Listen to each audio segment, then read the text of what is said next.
So sorry student, streaming got abruptly stopped and want to start with the next topic, that is chip analysis. Today we are not doing the facts analysis because our blotting technique and chip analysis were left. So this is the wrong thumbnail is there, but I will change it later on, no worries.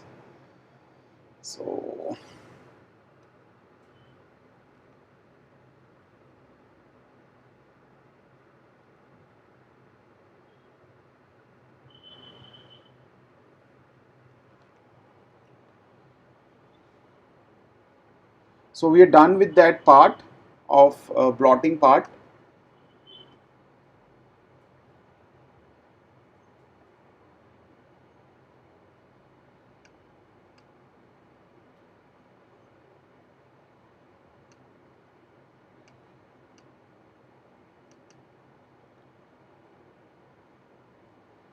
I want to do with the chromatin immunoprecipitation. This is also very important, highly being used in the field of molecular biology, chromatin immunoprecipitation technique. Yeah, so we'll start with that now.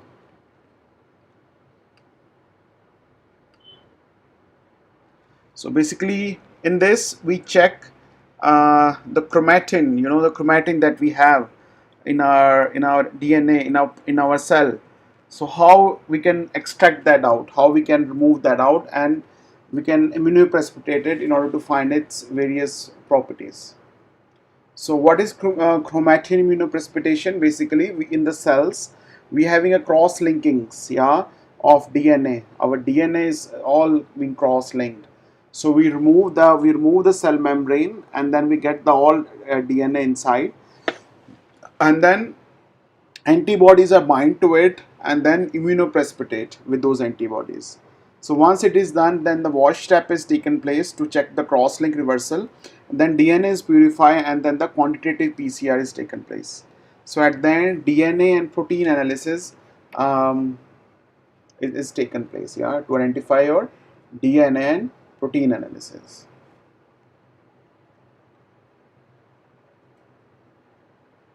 So not only do proteins interact with one another, they can also interact with the DNA. So basically we are checking in this chromatin immunoprecipitation the protein of interest that interacts with a specific DNA sequence. So interaction between your protein of interest with a specific DNA sequence, how they are working out. So this technique is often used to study the repertoire of the sites on the DNA that are bound by particular transcription factors or by histone proteins, and to look at the precise genomic locations of various histone modifications, such as acetylation, phosphorylation, or methylation.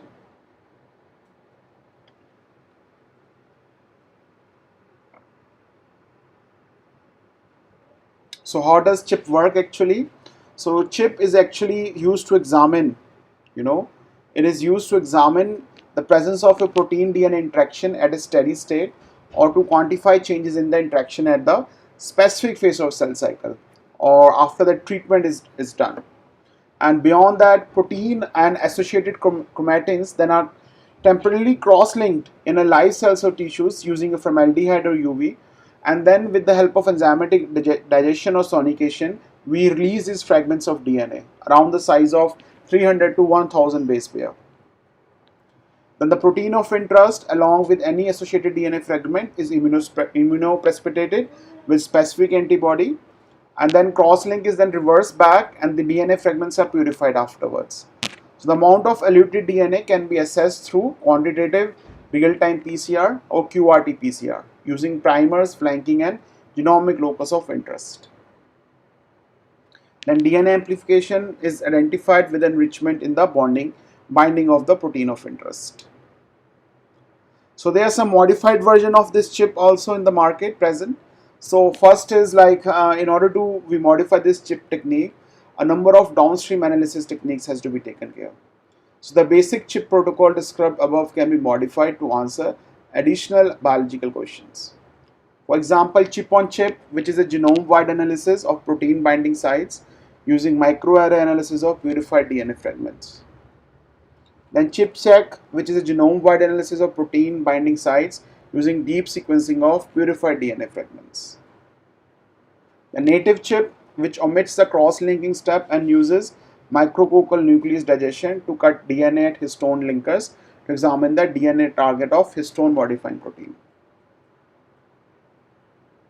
Then chip exo, which is the addition of an exonuclease digestion step to obtain the increased resolution of protein binding sites up to single base pair. And there is ChiaPET, which is a chromatin interaction analysis with the paired sequencing, which is also not so common at the moment, but iChip, yeah, which is indexing first chromatin immunoprecipitation, very highly sensitive technique which reduces the number of cells that have to be used, and basically we do the bar coding of the total cellular chromatin in that. Then NChip, which is an engineered DNA binding molecule mediated chromatin immunoprecipitation. In this technique, actually, we are bringing CRISPR-Cas9 system to target the specific genomic region where we have to cut. So, as we have remembered in the previous slides, we have talked about this guided RNA, gRNA, which find the sites that it has to be cut. Then our Cas9 tend to cut the protein, and then we can, after cutting that protein with the help of chip, we can, with the antibody, we can immunoprecipitate our concerned part and have our results at the end. Then there is a RIP chip or RIP sequence to analyze the protein RNA interaction. Some limitations of chip. So as with the molecular biology techniques, chip is not without its own set of limitations. So chip assays often yield low signals as compared with the controls, leading to the inconclusive data. As it interferes with the presence of protein in a given genomic locus, so it cannot determine the functional significance of protein binding at the DNA region. And cross-linking may additionally include proteins that transiently interact with the DNA or DNA binding proteins which have no functional significance. And similarly, DNA interactions of proteins with short residence time may not fully captured. Additionally, interacting proteins may mask the epitope of the protein of interest. Then chip technique is extremely dependent on the quality and specificity of the antibody employed and may not discriminate between different DNA binding protein isoforms. Some factors that has to be taken care while doing your chip assays, the quality of chromatin that is generated can make a lot of difference between the uninterpretable results. So in particularly, sonication is tend to use to break chromatin into smaller particles, could be large or too small, or it could denature our proteins.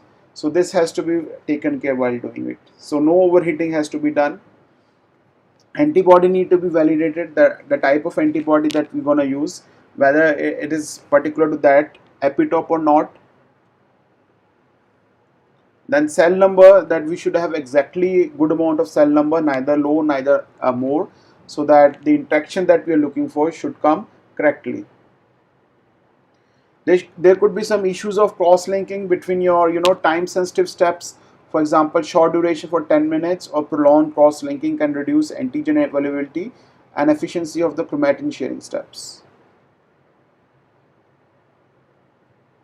Then appropriate controls, as for any experiments, indispensable, like to calculate the enrichment, how much we get the results at the end.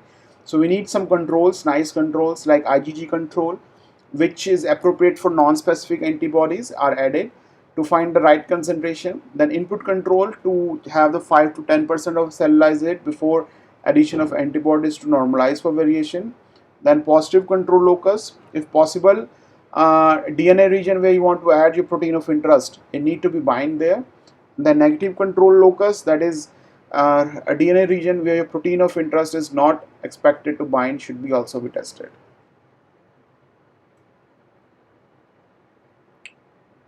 So let's check this chip assay. One nice video about that. Come in closer, let me whisper something in your ear about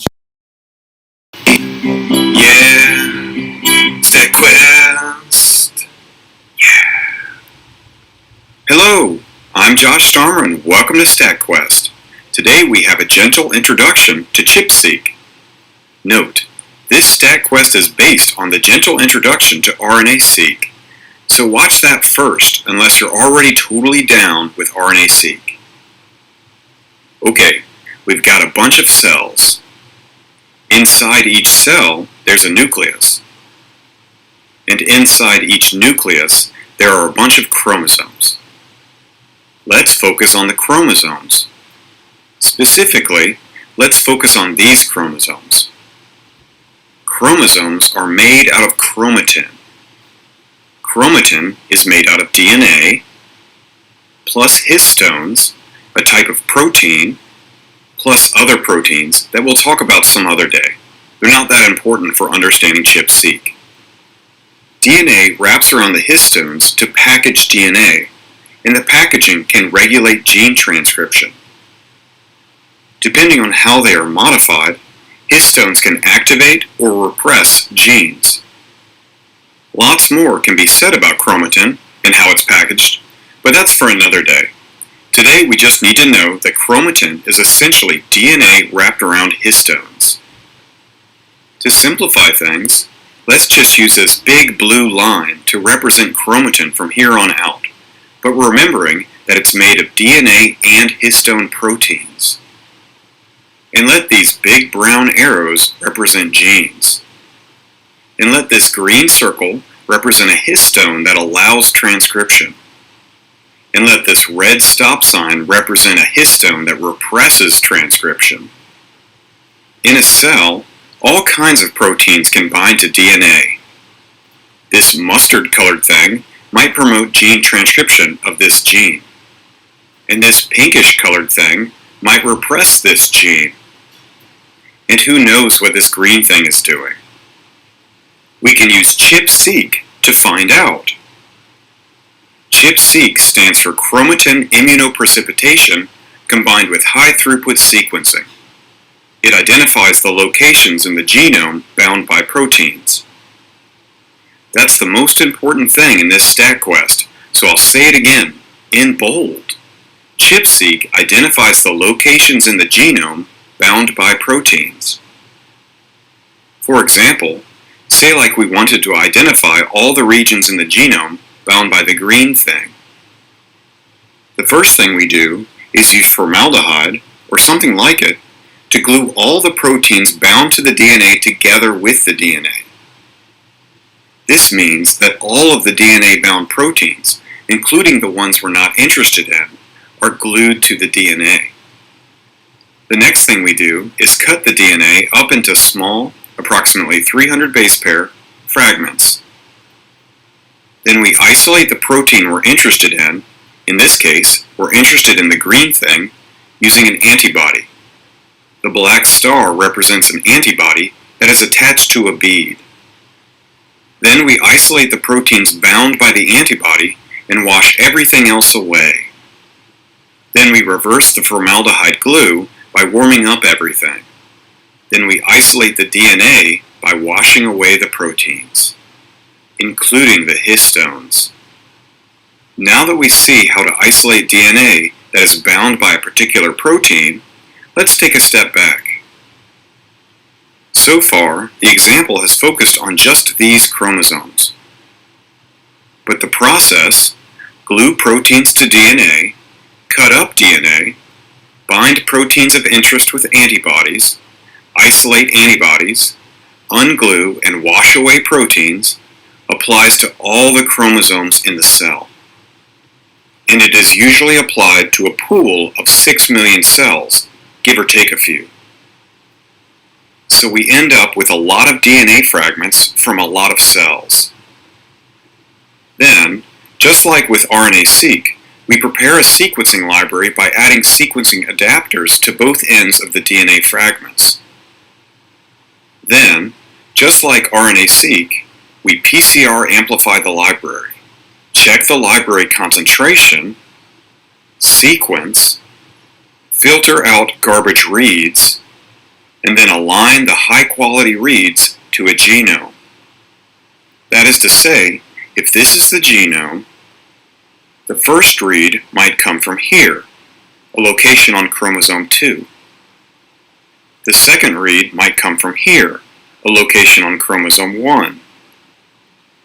The third read might come from here, another position on chromosome 1, etc., etc., etc. Ultimately, we get a long list of genomic coordinates for all the reads, usually between 50 and 100 million reads. And we can use those reads to create a genome browser track. These are genes and chromosome positions in the mouse genome, MM10 to be exact. This is the track that we created for our ChIP-seq reads. A lot of reads map to this region, and relatively few reads map to these other regions. This track was made from a control experiment. The control track was made by taking some of the input chromatin from the original ChIP-seq experiment, and, without using an antibody to enrich for any particular protein, ungluing all the proteins and washing them off. Then sequencing, aligning, and converting into a track. In summary, the control track uses some of the same input chromatin for the ChIP-seq experiment, but doesn't try to enrich for any particular protein binding.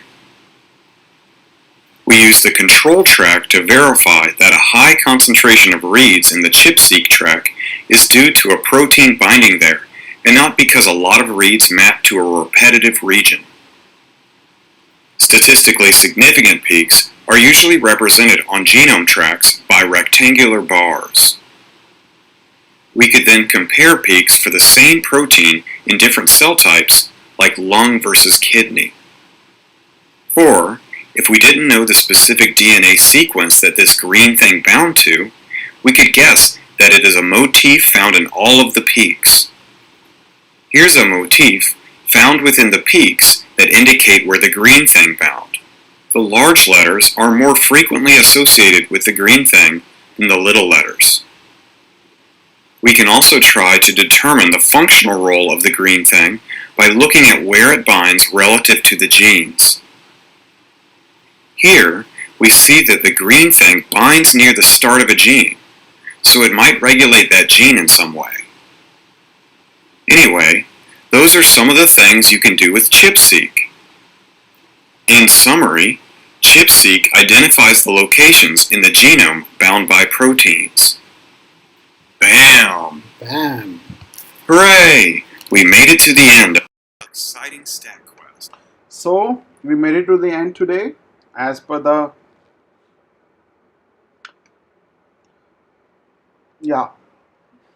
so that's it. So we have to just discuss blotting technique and chips analysis. Tomorrow we will make sure we do the rest of the topics of your facts analysis. So we cannot incorporate this to today's lecture. So so thank you very much. Wish you all nice evening. Take care. Bye bye.